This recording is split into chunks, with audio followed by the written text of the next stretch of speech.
Вітаю! З вами Юрій Костенко, спеціально для каналу Меновіто Онлайн. Знаєте, що пан Лукашенко геть з'їхав з глузду. Та не те, що з'їхав з глузду, він повністю попав під вплив Росії. Оскільки нинішня його заява про те, що якщо Україна почне заворушку на Донбасі, то Білорусь в стороні не залишиться.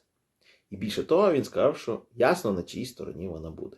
Тобто він натякає на те, що Білорусь буде воювати з Росією проти України.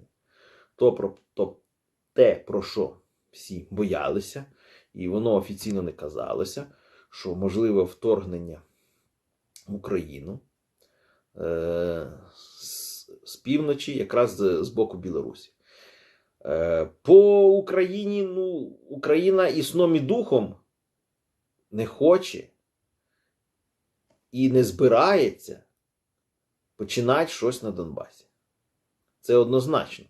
При нинішньому рівні зовнішньої міжнародної політики чітка установка на те, що примирення, дипломатичний шлях, ніяких воєнних агресивних дій. Тобто,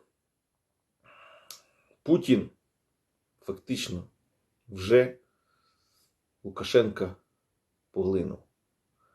В його зовсім мало лишилося простору для маневру. Він вже фактично нічого не вирішує.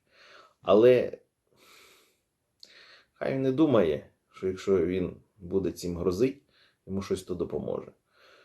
Скоріш за все, що як тільки Білорусь почне воювати з Україною, його самого безпосередньо і приберуть. І замість його Путін поставить свого намісника. Все. З вами був Юрій Костенко. Підписуйтеся, ставте лайки, коментарі. Нехай щастить, до нових зустрічей.